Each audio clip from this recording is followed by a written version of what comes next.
Welcome to Legal Listening, where audio obiter is our thing. We're Carly and Zach, and we're so glad you're here with us today.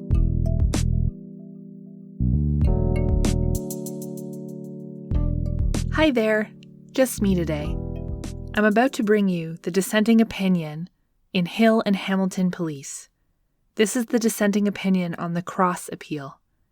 If you want to hear the majority's decision, or hear what me and Zach thought about the case, head on over to the previous episode. Hope you enjoy. The reasons of Justices Bastarache, Charron, and Rothstein were delivered by Justice Charron, dissenting on the cross appeal. 1. Overview. The dictum that it is better for 10 guilty persons to escape than for one innocent person to go to jail has long been a cornerstone of our criminal justice system. Consequently, many safeguards have been created within that system to protect against wrongful convictions. Despite the presence of such safeguards, however, miscarriages of justice do occur.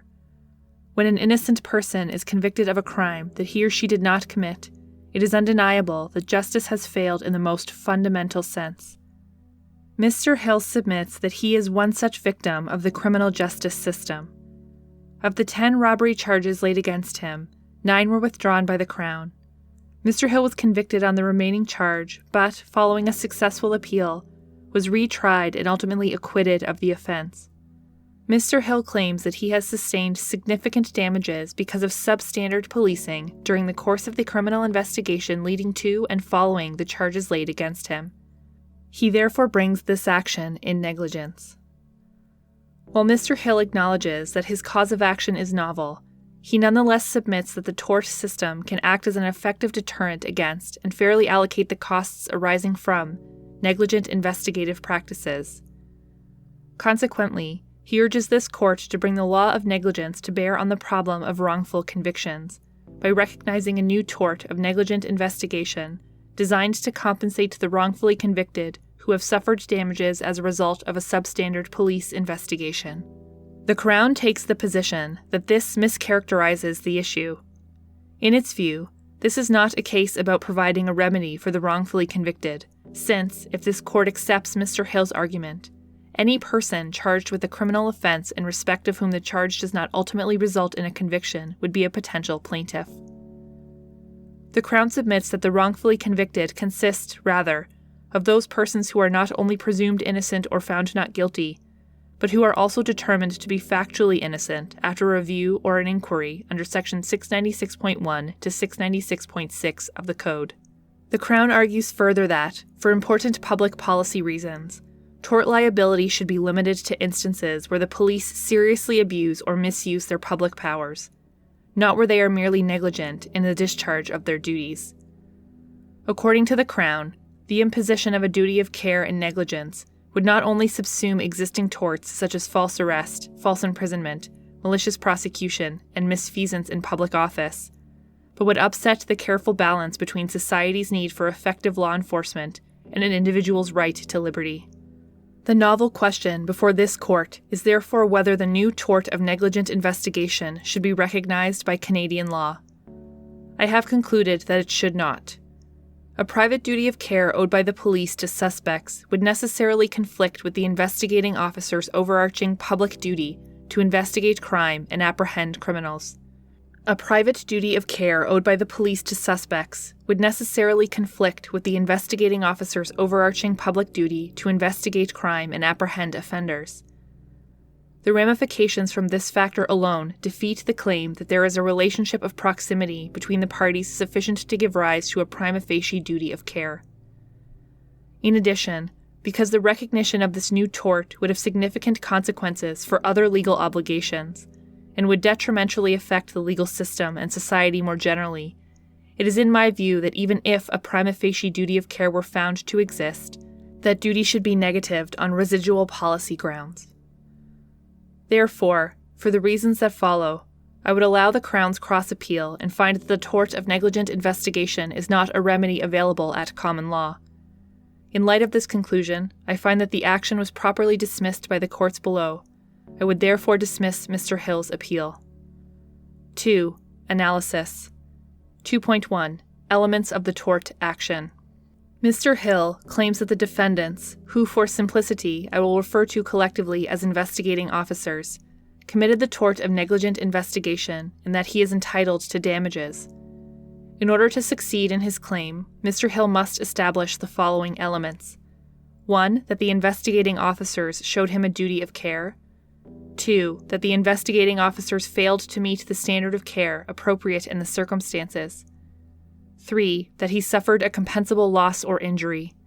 And 4. That the loss or injury was caused by the investigating officer's negligent act or omission. While the most contentious elements of the proposed tort of negligent investigation are the duty and standard of care, the proposed new tort gives rise to difficult issues in respect of all 4 elements of the action. I will touch on each element in what follows, focusing principally on the duty of care. 2.2. The Ann's Test. Police officers have multiple duties. There is no question that one of them is the duty to investigate crime. This duty exists at common law and, in Ontario, is embodied in Section 42 of the Police Services Act, which describes the general duties of a police officer.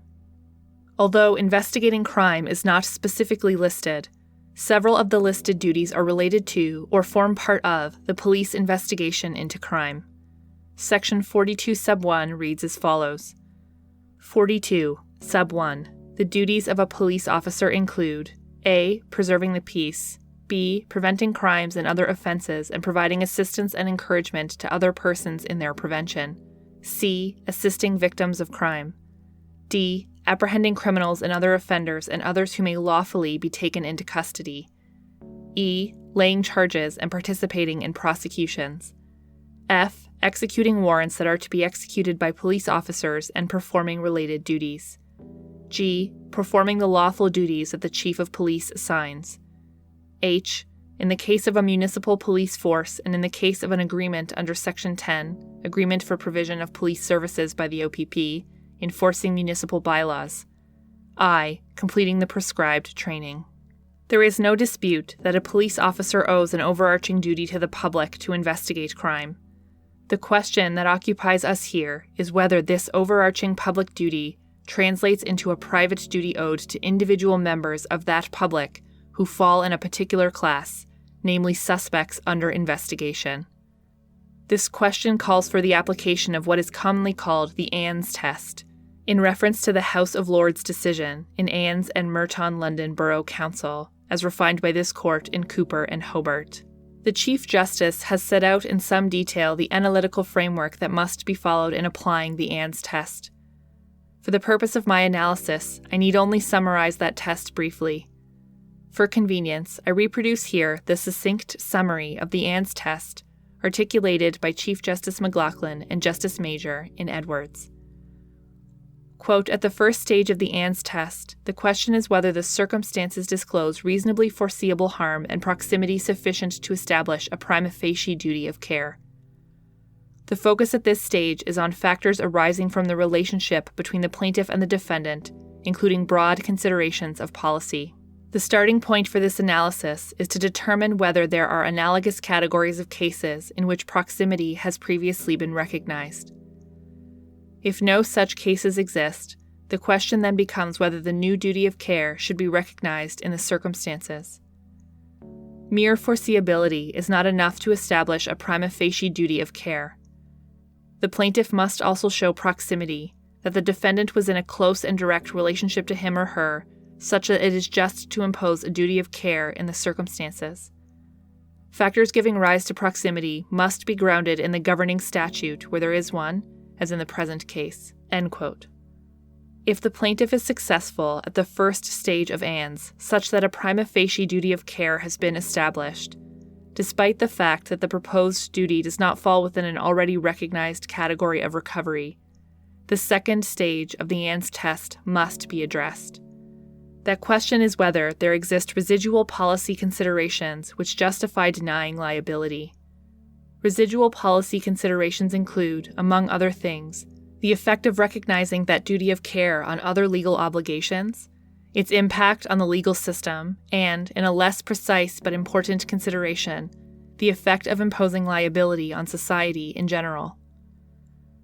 2.3. Foreseeability. The requirement of reasonable foreseeability poses no barrier to finding a duty of care in this case. A police investigator can readily foresee that a targeted suspect is among those persons who could be harmed as a result of the negligent conduct of the investigation. To be sure, when a targeted suspect is in fact the perpetrator of the offense under investigation, the public rather than the suspect may be the actual victim of a substandard investigation. Nonetheless, on the strict question of foreseeability, it is clear that this part of the test is made out. 2.4. Proximity. 2.4.1. The search for analogous categories. It is when we turn to the question of proximity that problems arise. As stated in the above-noted summary of the ANDS test, the proximity analysis can usefully be started by inquiring whether the case falls, either directly or by analogy, within a category of cases in which a duty of care has previously been recognized. If the case does not fall within such a category of cases, the court can generally be satisfied that there are no residual policy considerations that might negative the imposition of a duty of care, and a duty of care will be found to exist. In this case, Mr. Hill does not dispute that, prior to the Ontario trial judgment in Beckstead and Ottawa Chief of Police, no court of common law jurisdiction in Canada, across the Commonwealth, or in any state in the U.S., had found a private law duty of care owed by police to suspects in respect of the investigation of crime. Indeed, in jurisdictions outside Ontario, and in Ontario prior to Beckstead, courts have declined to recognize such a duty in cases where the issue has arisen. For authorities to this effect, see Rainan and Canada, McGilvery and New Brunswick, Al's Steakhouse and Tavern Incorporated and Deloitte and Touche, Collywood and Mills Limited and Canada, Stevens and Fredericton, Dix and Canada Attorney General, Clayson and Canada Attorney General, and Avery and Canada Attorney General. See also AAD and Tanner, where at paragraph 148 Justice Duval explicitly declined to recognize the separate tort of negligent investigation, while nonetheless considering whether a claim for negligence was made out on the particular facts of the case. UK authorities holding that no duty of care is owed by the police to the individual members of the public in the context of the investigation of crime are Hill and Chief Constable of West Yorkshire, Alexandro and Oxford, Osman and Ferguson, Cowan and Chief Constable of the Avon and Somerset Constabulary, and Brooks and Commissioner of Police of the Metropolis. See also Calvely and Chief Constable of the Maryside Police in support of the proposition that the police do not owe a duty of care in the context of an internal police investigation and disciplinary proceedings against police offenders. Australian authorities holding that no duty of care is owed to suspects in the context of a police investigation are Emmanuel and Headley, Courtney and State of Tasmania, Wilson and State of New South Wales, Tame and New South Wales, Gruber and Backhouse, Duke and State of New South Wales, and in New Zealand, Gregory and Golan. See also the discussion in Sullivan and Moody. Cases holding that no duty of care is owed to individual members of the public in the broader investigatory context are Cran and State of New South Wales, and in New Zealand, Simpson and Attorney General. For American authorities supporting the proposition that police do not owe a duty of care to suspects, see Gregory and Biddle, Thompson and Olson, Campari and Stein, Kelly and Curtis, Orsatti and New Jersey State Police, and Schertz and Wapaka County. Also relevant are the remarks of Justice Scalia in Castle Rock and Gonzalez. I will mention some of these decisions later in my judgment, but first a word about Beckstead and the decision of the Court of Appeal for Ontario in this case. In Beckstead, the Court of Appeal for Ontario confirmed a trial decision holding that a duty of care was owed by the investigating officer to the suspect under investigation. Notably, however, neither the trial judge nor the panel of the Court of Appeal in that case carried out the ANDS analysis to determine whether a duty of care in respect to this new category should be found to exist. This lack of any prior authority to support such a holding, and the lack of any principled analysis in Beckstead, prompted the Chief Justice of Ontario to create a 5-judge panel for the hearing of this case to determine whether Beckstead was correctly decided. In support of his conclusion that Beckstead was correctly decided, Appeal Justice McPherson, writing for a unanimous court on this issue, relied in part on the existence of a duty of care in an analogous category, stating that the duty of care exists in Ontario with respect to both suspects, Beckstead, and victims, Jane Doe.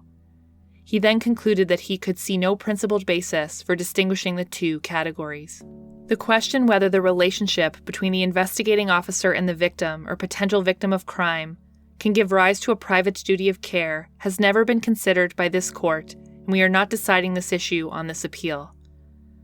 However, given the reliance placed by the Court of Appeal on Jane Doe and Metropolitan Toronto Municipality Commissioners of Police, it is necessary to examine the import of the finding in that case to determine whether the Court of Appeal was correct in concluding that a general duty of care exists with respect to victims and that the categories of victim and suspect are indistinguishable. First, it is important to properly circumscribe the decision in Jane Doe. In order to do so, it may be helpful to briefly review the facts and the findings of the court in that case. From December 1985 to August 1986, a series of sexual assaults took place in Toronto. The sexual assaults shared certain characteristics. Each took place in the same downtown Toronto neighborhood. All the female victims lived in second or third floor apartments. Each apartment contained an exterior balcony, and entry to the women's apartments had been effected via the balconies. After the fourth incident, but prior to the sexual assault of Jane Doe, the Metropolitan Toronto Police Force had grounds to believe that a single individual was responsible for the sexual assaults. However, while anticipating that additional assaults were likely to occur, the MTPF deliberately refrained from informing potential victims of the specified risk to them on the grounds that doing so would cause the offender to flee. The trial judge, Justice McFarland, as she then was, found that the circumstances of the case suggested that the women were being used, without their knowledge or consent, as bait to attract a predator whose specific identity then was unknown to the police, but whose general and characteristic identity most certainly was. According to Justice McFarland, the MTPF's decision not to inform members of the public who had been identified as being at risk was grossly negligent. Importantly, however, Justice McFarland took care to delineate the scope of the duty thus breached. She was satisfied on the evidence that a meaningful warning could and should have been given to the women who were at particular risk. Justice McFarland went on to find that the police failed utterly in their duty to protect these women, and the plaintiff in particular, from the serial rapist the police knew to be in their midst, by failing to warn so that they may have had the opportunity to take steps to protect themselves. Justice McFarland concluded that here police were aware of a specific threat or risk to a specific group of women, and they did nothing to warn those women of the danger they were in, nor did they take any measures to protect them. Hence, the trial judge in Jane Doe held that where the police are aware of a specific threat to a specific group of individuals, the police have a duty to inform those individuals of the specific threat in question so that they may take steps to protect themselves from harm. As Justice Moldover, as he then was, said, speaking for the divisional court and confirming that the action could proceed to trial, while the police owe certain duties to the public at large, they cannot be expected to owe a private law duty of care to every member of society who might be at risk. Hence, Jane Doe cannot be read to stand for the wide proposition that the police owe a general duty of care to all potential victims of crime. Such an interpretation would ignore the fact that there must be more than mere foreseeability of harm before a duty of care will arise. There must also be sufficient proximity between the parties and the absence of policy considerations negating the existence of any prima facie duty of care. Without further qualification, therefore, I find myself unable to endorse Appeal Justice McPherson's broad conclusion in this case that the duty of care exists in Ontario with respect to victims.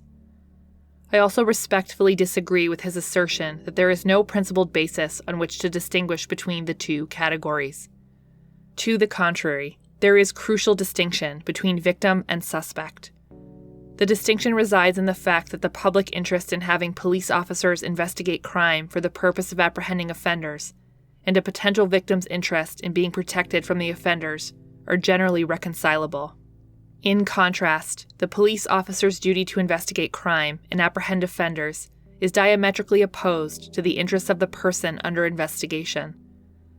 This is because the suspect's interest, regardless of whether that suspect is the actual perpetrator of the crime, is always to be left alone by the state. In other words, the suspect's interest is always at odds with the public interest in the context of a criminal investigation. I will explain.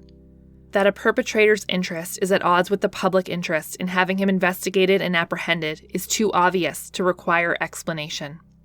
It is important in this context to appreciate, however, that the interests of the suspect, who is factually innocent of all criminal involvement, is also at odds with the fulfillment of the officer's public duty to investigate crime. In my respectful view, it would be naive to simply assume that the innocent suspect's interest is not at odds on the ground that such a person will always be exonerated as a result of the investigation if the police perform their duty in a competent manner. There is a significant gap between the reasonable and probable ground standard upon which the initiation of the criminal process is based and the ultimate standard of proof beyond a reasonable doubt upon which a conviction is grounded. There is, moreover, a significant public interest in maintaining the long-established lower standard for the initiation of process. The result of this is that a criminal investigation, even of the most stellar quality, may well result in the targeting of the factually innocent. Further, even in those cases where the innocent suspect is exonerated as a result of the investigation, he or she will inevitably have suffered some harm as a result of the process that led to his exoneration. Her reputation may be tarnished, or she may have suffered economic loss. This is why I say that all suspects, whether they have in fact committed the offense or not, stand to lose from being targeted by the police. It is always in the suspect's personal interest to be left alone by the state. Therefore, victims and suspects are not analogous categories. The Court of Appeal also placed some relevance in this court's decision in Obiter in support of the approach it adopted. In my view, however, Obiter provides little assistance in determining the question that occupies us on this appeal. Obiter involved a suit brought against the Metropolitan Toronto Chief of Police by the family of an individual who had been fatally shot by the police. The plaintiffs alleged that the chief owed them a duty of care to ensure that the officers cooperated with the Special Investigations Unit, and that the chief had breached that duty, resulting in harm to the family. The court refused to strike the plaintiff's statement of claim as disclosing no cause of action, noting in particular that Section 41 Sub 1 Sub B of the Police Services Act imposed on the chief a freestanding statutory obligation to ensure that the members of the force carry out their duties in accordance with the provisions of the Police Services Act and the needs of the community. This court took this to support the finding of a relationship of proximity. By way of contrast, no similar specific statutory duty can be pointed to in the present case. Consequently, Obiter does not provide us with an analogous category in which a duty of care has previously been found to exist either. Because this case does not fall either directly or by analogy within a category of cases in which a duty of care has previously been recognized, it is necessary to turn to the proximity inquiry under the Ann's test to determine whether the relationship between an investigating officer and a suspect under investigation is sufficiently close to give rise to a prima facie duty of care. 2.4.2 The interests engaged by the relationship between the investigator and the investigated. As explained by my colleague, the question at this stage of the inquiry is whether the relationship between the investigating officer and the suspect is such as to make the imposition of legal liability for negligence appropriate. Proximity is closely connected to the notion of foreseeability. The relationship must be sufficiently close and direct that the defendant ought to have had the plaintiff in mind as a person who could potentially be harmed by his or her conduct. But proximity is not exhausted by foreseeability. In addition, other factors that may bear on the question of whether the relationship between the defendant and the plaintiff is capable of supporting legal liability must be considered. Such factors may include expectations, representations, reliance, and the nature of the interests that characterize the relationship. However, no definitive list of factors is possible, and the list will vary depending on the circumstances of the case. There is no question that the relationship between police officer and suspect is sufficiently close and direct that the investigating officer ought to have the targeted suspect in mind as a person potentially harmed by his actions.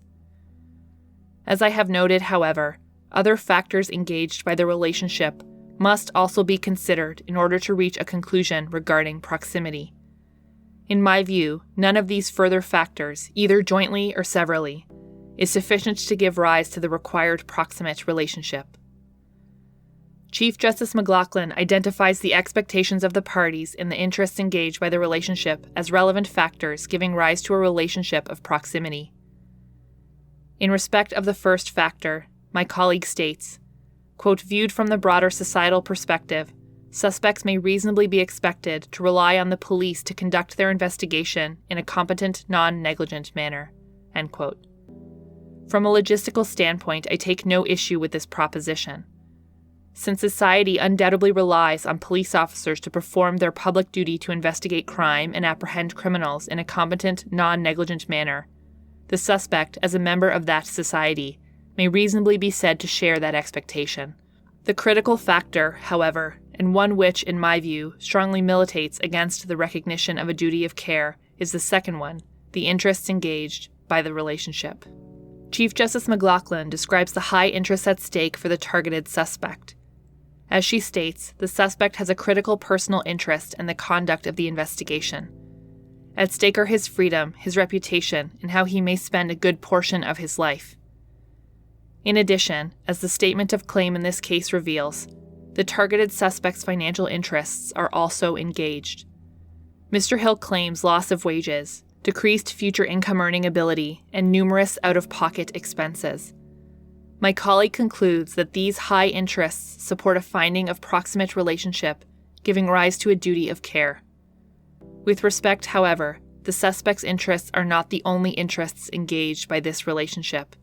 As aptly stated in Childs and Desormeaux, quote, the law of negligence not only considers the plaintiff's loss, but explains why it is just and fair to impose the cost of that loss on the particular defendant before the court. The proximity requirement captures this two-sided face of negligence, end quote. In other words, in assessing the proximity of the relationship between plaintiff and defendant, we must pay attention not only to the plaintiff's interest. We must also pay attention to those of the defendant, in this case, the investigating officers. This requires us to consider their role in the enforcement of the criminal law. The enforcement of the criminal law is one of the most important aspects of the maintenance of law and order in a free society. Police officers are the main actors who have been entrusted to fulfill this important function. Often, this requires police officers to make decisions that might adversely affect the rights and interests of citizens.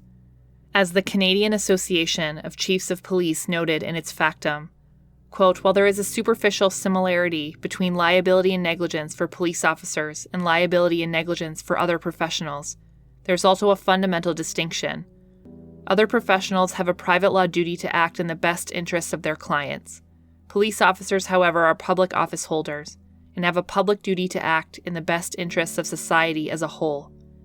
This public interest is not synonymous with the interests of private citizens in a police investigation. As stated in Ohavia State, in a democracy, public officers must retain the authority to make decisions that, where appropriate, are adverse to the interests of certain citizens, end quote. The importance of maintaining the police officer's authority to make decisions in the public interest that are adverse to certain citizens is underscored in the case of suspects. As I explained earlier, because society's interest in having the police investigate crime and apprehend criminals inevitably collides with the suspect's interest to be left alone by the state, the imposition of a private duty of care would of necessity give rise to conflicting duties. I am not suggesting, as stated by the Chief Justice, that the police have a duty to leave people alone. I am saying that it is always in the interest of individual members of society to be left alone rather than to be investigated by the police. This is because the individual, whether innocent or not, always stands to lose from being targeted by the police. Therefore, the imposition on the police of a legal duty to take reasonable care not to harm the individual inevitably pulls the police away from targeting that individual as a suspect. In such circumstances, it is neither just nor fair to the individual police officers, nor in the interest of society generally, to impose on police officers a duty that brings in its wake a set of conflicting duties. By way of example, we need only consider the unfortunately not uncommon occurrence of the suspected impaired driver. If in acting to combat impaired driving, the police were duty-bound to take into account not only the public interest, but also the suspect's interests, in all but the most obvious cases of impairment, the officer might be well advised to simply let the suspect go, rather than risk harming the suspect by initiating a criminal law process that may not result in a conviction. By letting the suspect go, the officer would also avoid the risk of time-consuming legal entanglements and potential civil liability. This cautionary approach may seem even more advisable to the officer if the suspect in question is a person of stature and means, who may personally stand to lose more from being wrongfully dragged into the criminal justice system. I do not mean to suggest that if a duty of care towards suspects is recognized, police officers will become so apprehensive, easily dissuaded from doing their duty and intent on preserving public funds from costly claims, that they will be incapable of carrying out their assigned duties. Like Lord Reed, in my view, the police are made of sterner stuff. Rather, my point is that the overly cautious approach that may result from the imposition of conflicting duties would seriously undermine society's interest in having the police investigate crime and apprehend offenders. Mr. Hill purports to answer this argument by denying that the police officer would be faced with such concerns because, he argues, the officer could always safely stand behind the reasonable and probable ground standard. I will have more to say about the reasonable and probable ground standard below. For the moment, however, let me simply say that I am dubious that a police officer who has spent time in impaired driving court and who has witnessed countless legal debates about whether the arresting officer had the requisite reasonable and probable grounds to believe the suspect had been driving while impaired, would regard this standard as a sufficient safety net.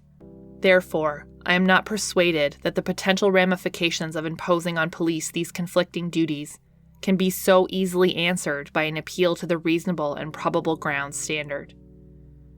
If authority is needed in support of the proposition that the imposition of conflicting duties is to be avoided, we need to look no further than the decisions of this court in Cooper and Edwards. In both cases, the defendants were found to owe duties to the public at large, and private claims against them were dismissed at the pleading stage for failure to disclose a reasonable cause of action. In Cooper, the registrar of mortgage brokers was sued for alleged negligence in failing to exercise his statutory powers with appropriate care to avoid or minimize a loss suffered by the plaintiff resulting from the improper actions of a mortgage broker. This court found that there was no private duty of care in part because a duty to individual investors would potentially conflict with the registrar's overarching duty to the public. Edwards involved a similar claim against the Law Society of Upper Canada for its alleged negligence in failing to protect a class of fraud victims from improper conduct on the part of a solicitor. This court refused to impose a private duty of care because imposing liability for negligence on the Law Society would be inconsistent with the Society's public interest role. The court agreed with the following excerpt from Appeal Justice Finlayson's judgment in the Court of Appeal for Ontario at paragraph 6. Quote, "The public is well served by refusing to fetter the investigative powers of the Law Society with the fear of civil liability. The invocation by the plaintiffs of the public interest role of the Law Society seems to be misconceived as it actually works to undermine their argument. The Law Society cannot meet this obligation if it is required to act according to a private law duty of care to specific individuals such as the appellants. The private law duty of care cannot stand alongside the Law Society's statutory mandate and hence cannot be given effect to." End quote. It might be objected that in each of Cooper and Edwards, a particular statutory scheme brought the parties together, and that statutory scheme was what stood in the way of a finding of proximity. However, this provides no basis for declining to apply the same principle to this case.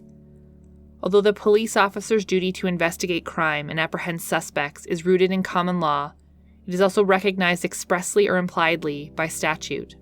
Furthermore, the relationship between the investigating officer and the suspect arises in the context of the criminal law and regulatory law, both of which are governed almost entirely by statute. In fact, in my view, the conflicting duties that would arise in this case are far more acute than those in Cooper or Edwards, where, at least in some instances, the interest of the potential victim can be reconciled with the interest of the public. After all, both the investing public and the private investor might have as an interest the shutting down of unscrupulous mortgage brokers. By contrast, as I have explained earlier, it is never in the interest of the targeted suspect that the police investigate him or her. This suggests again that the interests of the public in having police officers investigate crime and the interests of suspects are inherently and diametrically opposed. This opposition of interests has been recognized by courts in other countries as a sufficient reason not to impose a duty of care. The imposition of a duty of care in negligence owed to suspects has been held to be inconsistent with the police officer's duty to fully investigate the conduct in question. For example, Australian courts have reasoned that to impose a duty of care in negligence to a person whose conduct is under investigation would conflict and constrain the proper performance of the police officer's duty to fully investigate the conduct in question. Similarly, in England, the House of Lords has refused to extend the duty of care on the basis of a conflict with the fearless and efficient discharge by police officers of their vitally important public duty of investigating crime. In my view, although in the present case there is foreseeability of harm, there remains lack of proximity. Consequently, I would conclude on the ground of lack of proximity alone that the relationship between the investigating officer and the suspect does not give rise to a prima facie duty of care. However, even if some degree of proximity were found, and even if this degree of proximity were held to be sufficient to give rise to a prima facie duty of care, it is my position that a consideration of additional policy considerations would militate against the recognition of such a duty. This takes us to the second stage of the Ann's test. 2.5. Residual policy considerations. 2.5.1. Potential impact on the exercise of policy discretion. It is at the second stage of the Ann's test that so-called residual policy considerations fail to be considered. At this stage, we are not concerned with the relationship between the parties, but with the effect of recognizing a duty of care on other legal obligations, the legal system, and society more generally. I begin my analysis of the residual policy considerations with the question of police discretion, since discussion of this factor is more closely related to the issue of conflicting duties we have just discussed. Chief Justice McLaughlin finds that the discretion inherent in police work fails to provide a convincing reason to negate the proposed duty of care because, in her view, it is a factor to be taken into account in formulating the standard of care, not whether a duty of care arises.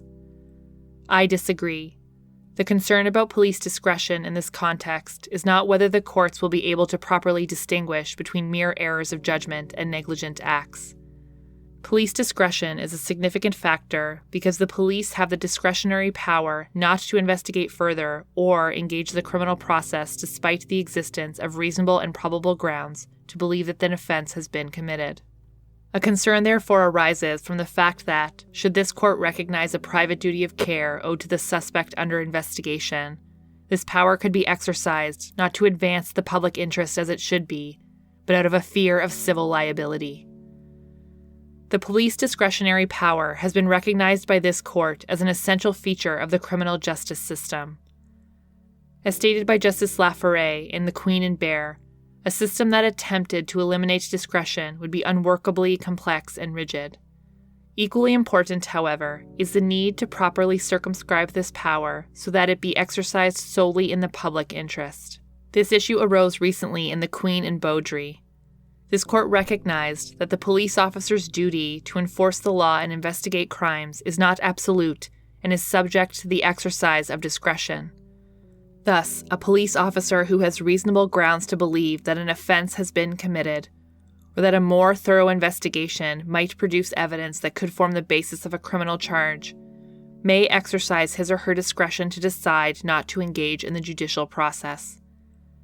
The court was quick to add, however, that the discretionary power itself is not absolute and stated that far from having carte blanche, police officers must justify their decisions rationally.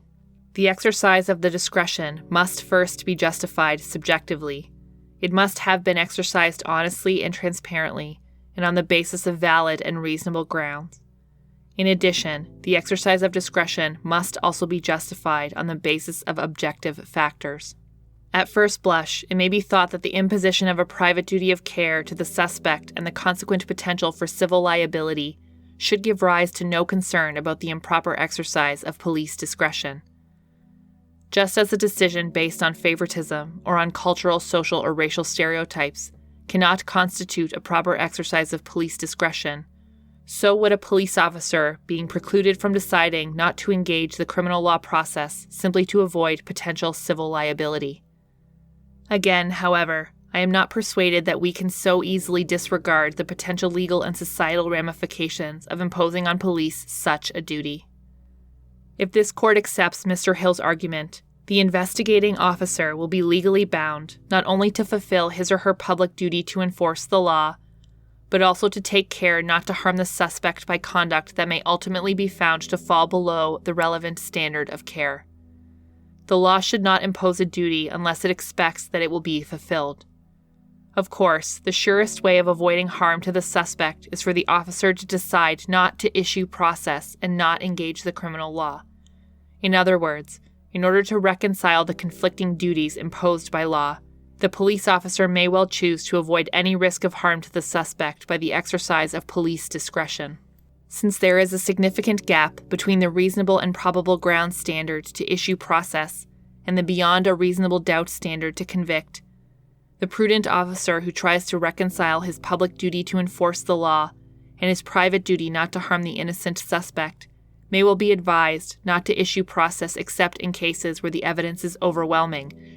How then would we distinguish between a proper exercise of discretion based on a police officer's desire to fulfill his legal duty of care to the suspect and an improper one based on the selfish desire to avoid potential civil liability? There is significant public interest in maintaining the long-standing reasonable and probable ground standard so as to ensure a robust and efficient enforcement of the law. Once this standard is met, it is left to others within the criminal justice system, namely the Crown Prosecutor, the preliminary hearing justice, and the ultimate finder of fact, to delve more deeply into the legal and factual merits of the case. As this court has recognized in the Queen and Story, the reasonable and probable ground standard achieves a reasonable balance between the individual's right to liberty and the need for society to be protected from crime. In my view, because the imposition of a private duty of care, as assigned in this case, could only impede the police officer's ability to perform their public duties fearlessly and with dispatch, it would detrimentally upset this delicate balance. 2.5.2 Identifying the wrongfully convicted for the purpose of compensation. As stated earlier, Mr. Hill urges this court to bring the law of negligence to bear on the problem of wrongful convictions by recognizing a new tort of negligent investigation. Chief Justice McLaughlin accepts his plea and, in fact, relies on the need to compensate the wrongfully convicted as an important factor in support of finding a duty of care. It is noteworthy that the proposed tort would also provide recourse to targeted suspects who, short of being convicted, suffer a loss or injury as a result of negligent investigation. Indeed, from the plaintiff's viewpoint, it makes little sense to limit the right of action to cases of wrongful conviction. In the context of an action for negligent investigation, the difference between a negligent investigative process that results in a conviction and one that is terminated at an earlier point would seem to go only to the question of the quantum of damages. Mr. Hill relies on his ultimate acquittal in support of his claim that the losses he suffered as a result of being subjected to the criminal justice system should be compensable at law. The Crown disputes the notion that this is a case about providing a remedy for the wrongfully convicted and states the following. Quote, "This case is not about preventing wrongful convictions. Wrongfully convicted persons would constitute only a tiny subset of the class that would be in a position to sue for negligent investigation, the largest subset being those who are acquitted at trial or against whom charges are dropped before trial.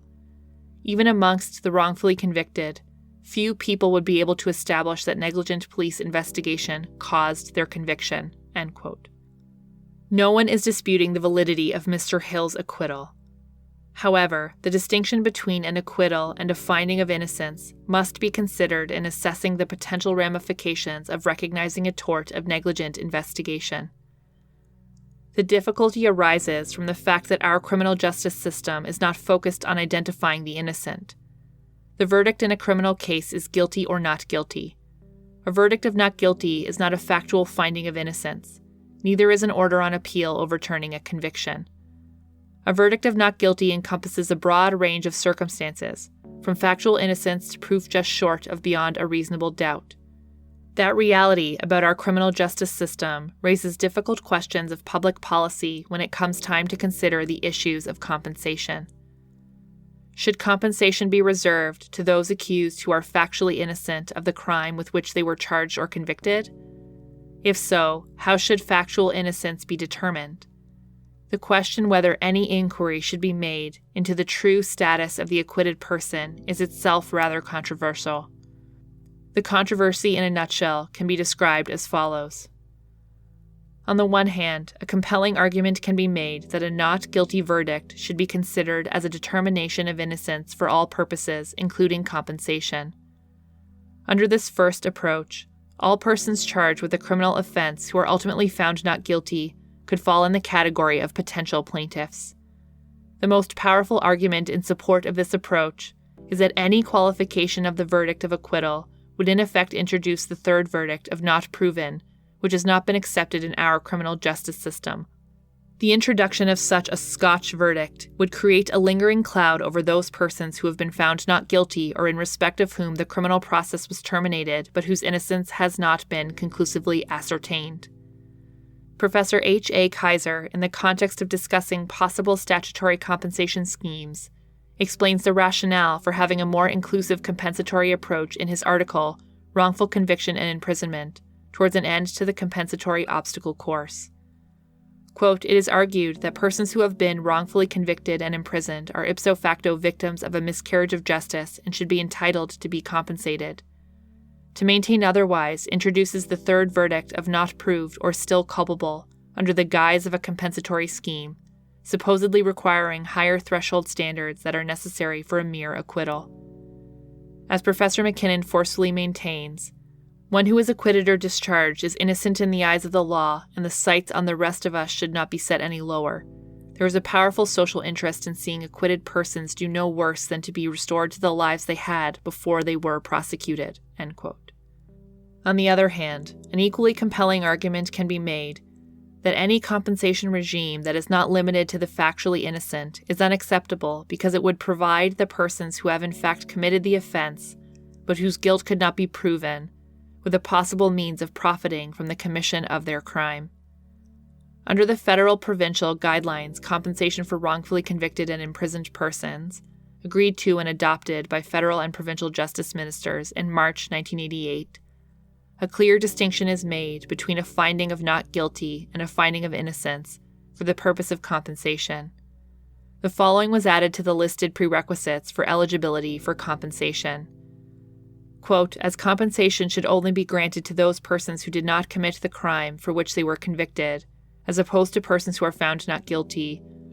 A further criteria would require, A, if a pardon is granted under Section 683 of the Code, a statement on the face of the pardon based on an investigation that the individual did not commit the offense, or B, if a reference is made by the Minister of Justice under Section 617 sub B, a statement by the appellate court in response to a question asked by the Minister of Justice pursuant to Section 617 sub C to the effect that the person did not commit the offense." End quote.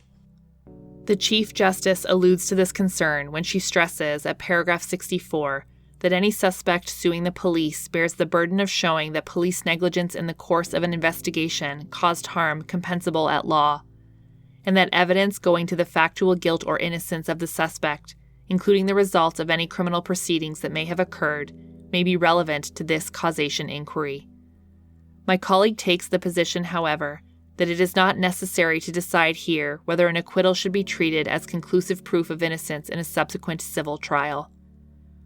While it is perhaps not necessary in order to dispose of this appeal to decide whether an acquittal should be treated as conclusive proof of innocence, it will certainly be necessary to do so in the next tort action where the plaintiff succeeds in proving negligence in the conduct of a police investigation. These are precisely the sorts of ramifications that must be considered at the second stage of the Ann's test. The question I ask, therefore, is the following. How are we to distinguish between treatment that is rightfully imposed by law and treatment that is wrongful for the purpose of compensation. If we adopt the first approach described earlier, namely that an acquittal should be regarded as the equivalent of a finding of innocence for the purpose of compensation, this could have wide-ranging ramifications. For example, every suspect who is charged with an offense but who is not convicted because the criminal justice system has worked the way it should would become a potential plaintiff if he can show that the police conducted a substandard investigation. This result would follow regardless of whether the suspect has in fact committed the crime or not. The issue is most pertinent in the context of a proposed right of action where, as here, the alleged wrong is the conduct of a substandard police investigation. On the one hand, there is no question that negligent police investigation may contribute to the wrongful conviction of a person who did not commit the crime. Negligent mishandling of physical evidence may lead to erroneous forensic results. Careless or incomplete investigations may fail to yield evidence that would have exonerated the accused or raised a reasonable doubt about his guilt. On the other hand, a negligent investigation will often be the effective cause of an acquittal, as indeed it should be in the criminal context. Numerous evidentiary and procedural safeguards are built in the criminal trial process to guard against wrongful convictions. Hence, evidence may be excluded or disregarded because improper investigative techniques were used in obtaining it. Or, a substandard investigation may yield insufficient evidence to support a conviction, even though the evidence may have been out there to be found. It is a principle of fundamental justice that the accused in a criminal trial be given the benefit of any reasonable doubt. Therefore, from a criminal law perspective, there is no question that an acquittal must be regarded as tantamount to a finding of innocence. However, in the context of a tort action, we must come to terms with the reality that the person who committed the offense may well stand to benefit rather than lose from a botched-up investigation. The true victim in such cases is not the suspect, but the public at large.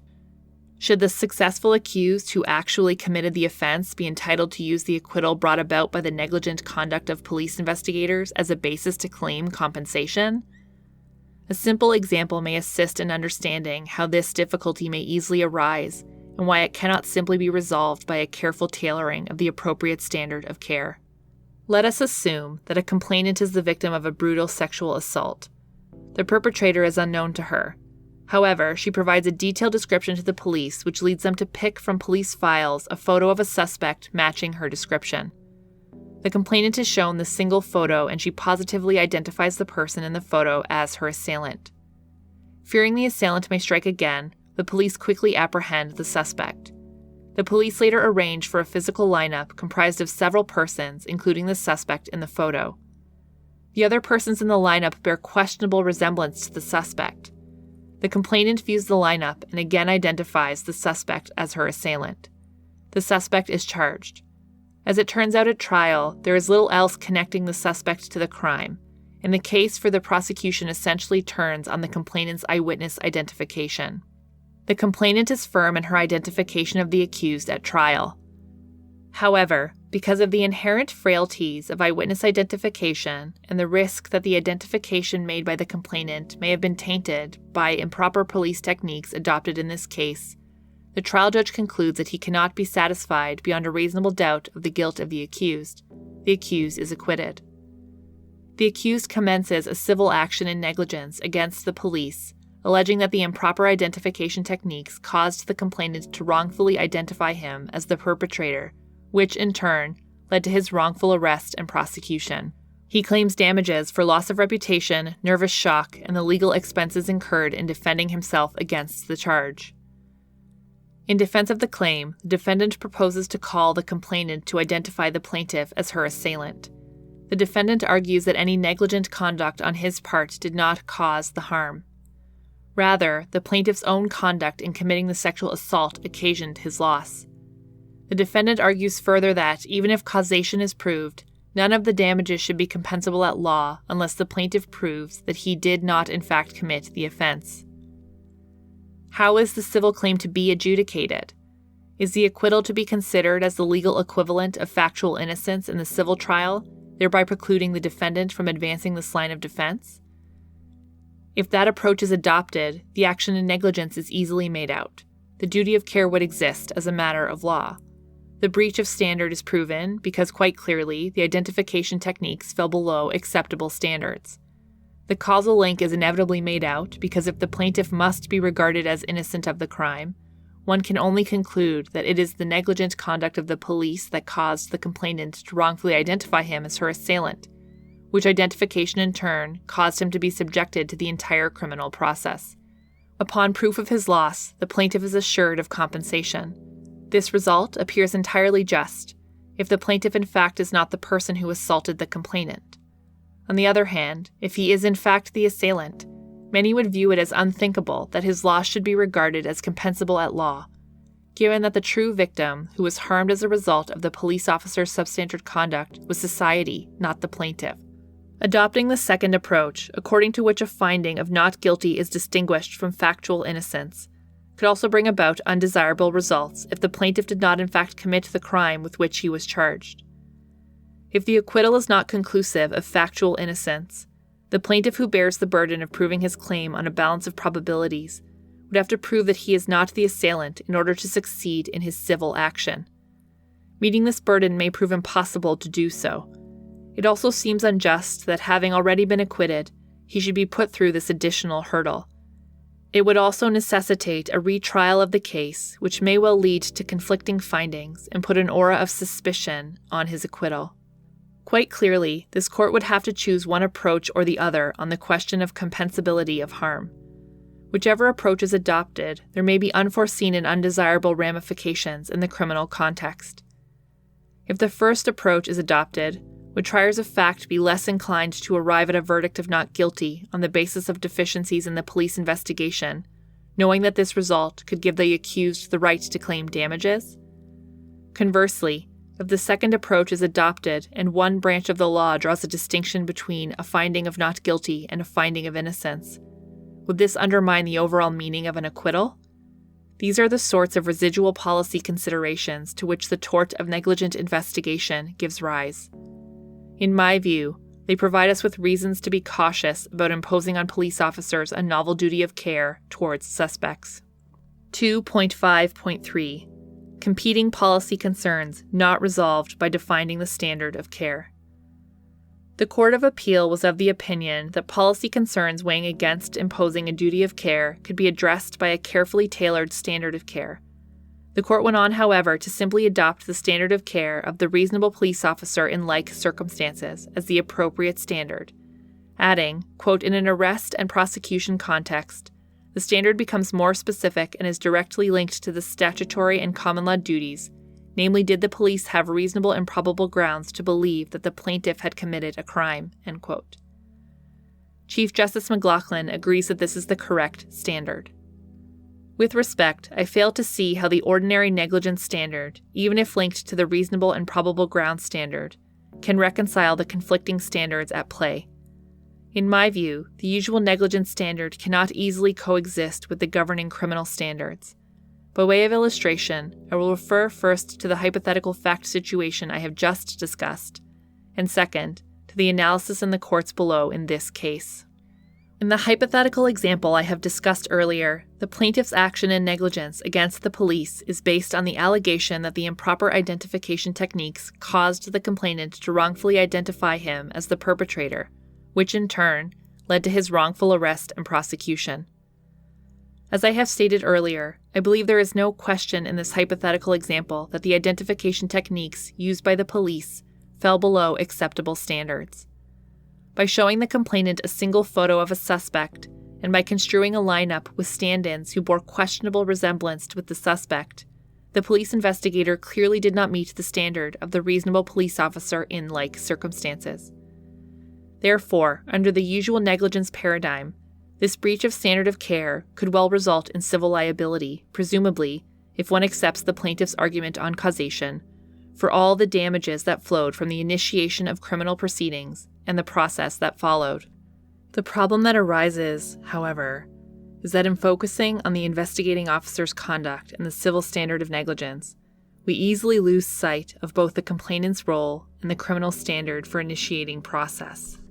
In this hypothetical example, it could not seriously be disputed from a criminal law standpoint that the complainant's detailed description of her assailant as a person matching the suspect's appearance, together with her positive identification of the suspect as her assailant, amply meet the reasonable ground standard for laying criminal charges under Section 504 of the Code. Under Section 504, anyone who, on reasonable grounds, believes that a person has committed an indictable offense may lay an information before a justice, and where territorial jurisdiction is established, the justice shall receive the information. Even if the police choose not to lay a charge, the complainant would be entitled to lay the information herself. It is further noteworthy that the complainant's identification evidence, potentially flawed as it may be, as a matter to be determined at trial, would not only meet the standard to lay a charge, but would also meet the standard for committal at the preliminary hearing under Section 548 sub 1 sub a of the Criminal Code. Similarly, it is instructive to consider how the negligence analysis played out in the courts below in this case. While all 5 members of the panel in the Court of Appeal for Ontario agreed on the standard to be applied, the court was divided on the application of that standard on the facts before them.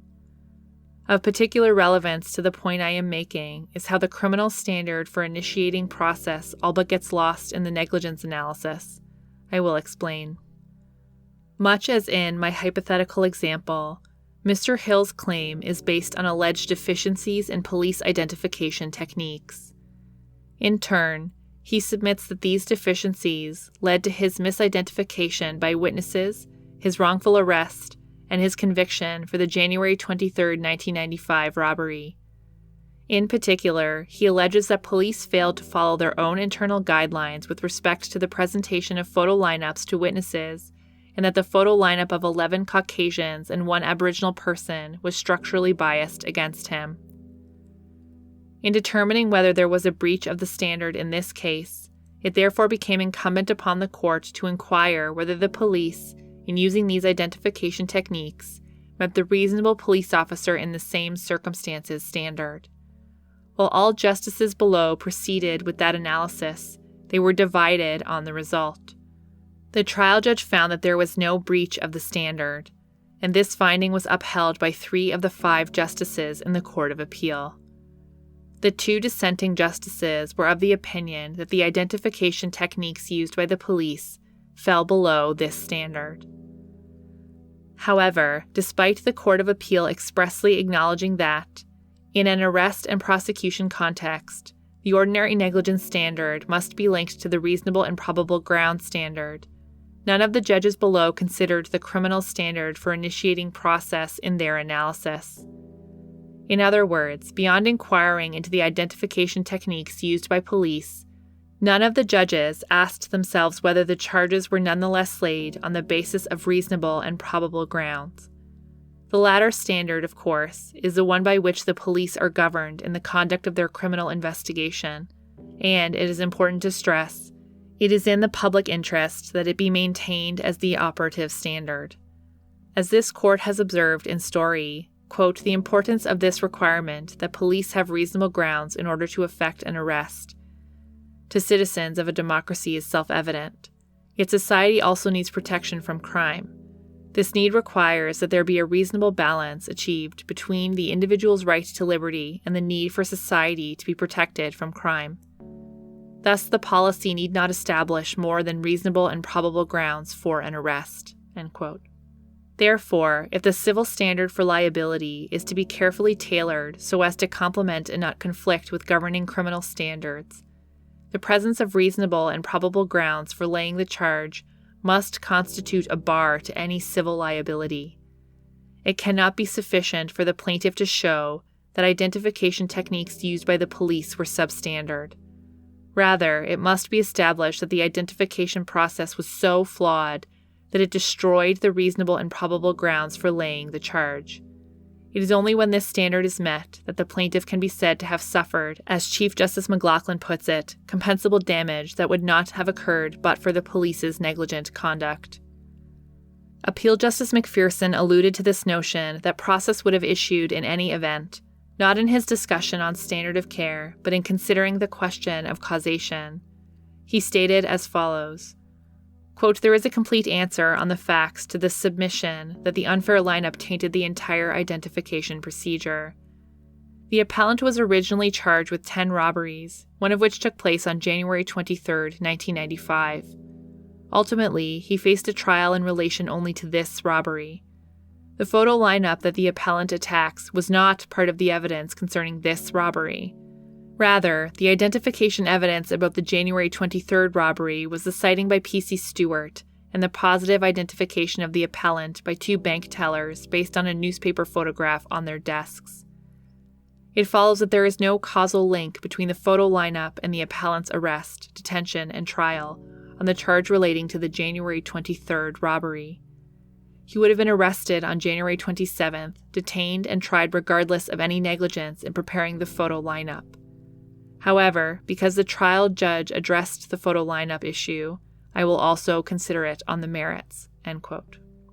The Chief Justice, it seems, also alludes to the fact that a charge may have been laid regardless of any substandard conduct, when she observes, quote, "Nor is it clear that if these incidents, i.e. the alleged negligent conduct, had not occurred, Hill would not have been charged and convicted." End quote. The question of reasonable and probable grounds obviously goes to causation, in the sense that the claim in negligence is not made out if the criminal proceedings would have issued regardless of the negligent conduct in question. Indeed, the law would be rather incoherent if the investigating officer could be civilly liable for any harm to the suspect flowing from the initiation and continuation of criminal proceedings, even when such proceedings are not merely authorized but are in fact desirable, under the standards set by the criminal law. In my view, however, it is not sufficient to consider the governing criminal standard simply on the issue of causation. To the contrary, the criminal standard for initiating process must also inform the standard of care itself. In other words, even if the impugned lineup had in fact been used with respect to the January 23, 1995 robbery, it would not be sufficient for the purposes of the tort action to show that the identification techniques used by police fell below the standard of the reasonable police officer. Such an approach would ignore the significant public interest in having criminal process issue on the basis of reasonable grounds to believe that an offense has been committed. Again, the determinative question would therefore have to be whether the identification process was so flawed as to destroy the reasonable and probable grounds provided by the witness's positive identification of Mr. Hill as the robber. The 2 dissenting justices not only failed to incorporate the reasonable and probable grounds standard in their analysis, they adopted a very expansive view of causation. Even though the impugned photo lineup did not even form part of the evidence on the charge in respect of which Mr. Hill was convicted, the 2 justices were nonetheless satisfied that a sufficient causal link could be established between the lineups and the conviction for the following reasons. Quote, "First, as noted by the trial judge in his reasons, on January 17, 1995, Detective Loft showed this photo lineup to a number of witnesses to the robberies. Most identified Mr. Hill as the robber, although they thought he did not have a goatee. It is apparent that these witnesses' misidentification of Mr. Hill as the robber materially contributed to Detective Loft's fixation on Mr. Hill as the perpetrator of the plastic bag robberies, and therefore to his initial arrest of Mr. Hill. It was because he was convicted that the witnesses had identified the right person that Detective Loft neglected to do any reinvestigation of the robberies in the face of the emerging exculpatory evidence. The misidentification from the photo lineup contributed to Detective Loft's tunnel vision on the issue of Mr. Hill, which resulted in Mr. Hill's arrest, detention, wrongful prosecution, and the ensuing miscarriage of justice. Accordingly, we believe there is a clear causal link between the photo lineup and Mr. Hill's wrongful conviction." End quote. The dissenting justices further relied on the fact that the trial judge also appeared to find that causation was made out. Although the trial judge did not provide any analysis on the question of causation, he expressed the view that the only element of the tort action which was an issue in this case was whether the standard of care had been met. As evidenced by the above, the private nature of the tort action necessarily narrows the focus of the criminal investigation to the individual rights of the parties, and, in the process, it is almost inevitable that courts lose sight of the broader public interests at stake. In short, Tort law simply does not fit. In his article, Professor Kaiser aptly notes the following at page 112. Quote, as Professors Cohen and Smith have argued, private law in general and torts in particular are singularly ill-suited to deal with issues which fundamentally concern the nature of the state and the relationship of the individual to the state and the law. The legislatures and courts, in developing rules of public conduct and responsibility premised on private law tort concepts, have failed to consider a wide range of factors which should be recognized in articulating the relationship of the private individual and the state. Rights against the state are qualitatively different from rights against individuals. End quote. 2.5.4 Other existing remedies. By contrast to the proposed action in negligence, the existing torts of false arrest, false imprisonment, malicious prosecution, and misfeasance in public office do not give rise to the policy concerns we have just discussed. With respect to each of these torts, where a police officer is acting within the scope of his or her powers, there can be no tort liability for simple negligence in the performance of his duty. The torts of false arrest and false imprisonment are properly circumscribed in recognition of the limited role of the police officer in the overall criminal process, and any interposition of judicial discretion effectively ends any civil liability. By contrast, how does the proposed tort action account for the fact that once a criminal charge has been laid, the Crown controls the proceedings, not the police? Indeed, in some jurisdictions, the Crown takes control earlier in the process. All charges are vetted by the Crown before they are laid. How is the intervening verdict of a neutral third party to be considered in the negligence action? Is it a novus actus intervenens that breaks the chain of causation between the act of negligence and the injury? Does the answer depend on the strength of the evidence, which was not tainted by the negligent conduct in question?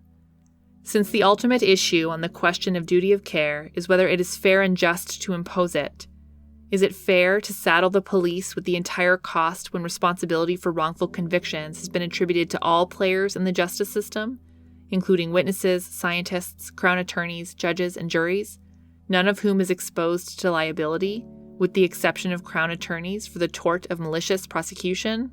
The torts of malicious prosecution and misfeasance in public office concern allegations of misuse and abuse of the criminal process and of the police officer's position. These torts do not invite a second guessing of the police officer's judgment in the investigation of a case, but rather deal with the deliberate and malicious use of the police officer's position for ends that are improper and inconsistent with the public duty entrusted upon him or her. In short, there is no conflict between the duties imposed by the existing torts and the police officer's public duty to investigate crime and apprehend offenders. The creation of the new tort of negligent investigation would effectively subsume all the existing torts and risk upsetting the necessary balance between the competing interests at play. 2.5.5 Civil Law in Quebec. Finally, a word must be said about the existing state of the civil law in Quebec. Appeal Justice McPherson found support for his conclusion that there was a common law duty of care in two decisions of the Quebec Court of Appeal, stating that he was impressed by the reasoning and the balanced results achieved in the two cases. In both cases, the court recognized a duty of care on police towards suspects based on the general provision found in Article 1457 of the Civil Code of Quebec. Article 1457 provides, quote, every person has a duty to abide by the rules of conduct which lie upon him, according to the circumstances, usage, or law, so as to not cause injury to another. Where he is endowed with reason and fails in this duty, he is responsible for any injury he causes to another person by such fault, and is liable to reparation for the injury, whether it be bodily, moral, or material in nature. He is also liable in certain cases to reparation for injury caused to another by the act or fault of another person or by the act of things in his custody. I will briefly review the facts and findings in these two cases. In Lacombe, Alain André was charged with sexually assaulting his adopted daughter. 8 months later, after the charges were withdrawn prior to the commencement of a preliminary inquiry, Mr. Andre brought a suit against the police, claiming that they did not have reasonable and probable grounds for his arrest. At trial, damages in the amount of $326,100 were awarded and a further appeal was dismissed, the Quebec Court of Appeal holding that the police did not have reasonable and probable grounds when they arrested Mr. Ange. The accused, Jean Jovin, was charged with conspiracy to commit fraud, but eventually all the charges against him were dropped. Mr. Jovin brought a suit against the police, claiming the police inquiry and investigation had caused him great harm and seeking damages exceeding $4 million. Jovin's suit was dismissed at trial, as was his appeal to the Quebec Court of Appeal. However, while the court held that there was no fault on the part of the respondent Attorney General of Quebec, the court did hold that simple negligence on the part of the police could engage Article 1457 of the Civil Code of Quebec, which concerns extra-contractual civil liability. In determining the standard of care, the court referred to its decision in Lacombe and stated that the conduct of a police officer was to be that of the normally competent, prudent, and diligent officer in the same situation. Both cases, in my view, provide little assistance in deciding the present appeal. There is no question that Lacombe and Jovin provide some support for the proposition that police officers owe suspects a duty of care. However, 3 things are worth noting in this regard. First, in both Jovin and Lacombe, the duty owed arised primarily out of the codified provision in Article 1457 of the Civil Code of Quebec. Thus, while interesting, neither case directly supports the proposition that police should owe suspects a common law duty of care. Second, Lacombe turned on whether the police had reasonable and probable grounds to arrest Mr. Ange. In the view of the courts, they did not. This is by no means a novel legal principle. Third, no liability was found in Jovin, and while the Court of Appeal reiterated its finding in Lacombe that civil liability and negligence can be imposed, none of the policy considerations raised in this case were considered or discussed. 3. Conclusion. For these reasons, I conclude, as have other courts of common law jurisdictions, that the common law tort of negligent investigation should not be recognized in Canada. The recognition that the civil tort system is not the appropriate vehicle to provide compensation for the wrongfully convicted should not be viewed as undermining the importance of achieving that important goal. However, how this goal is to be achieved is a complex issue that has been discussed in the context of a number of inquiries and governmental studies. It may be that compensation for the wrongfully convicted is a matter better left for the legislatures in the context of a comprehensive statutory scheme. It is certainly not a matter that should be left to the vagaries of the proposed tort action. I would allow the Crown's Cross appeal and dismiss Mr. Hill's appeal.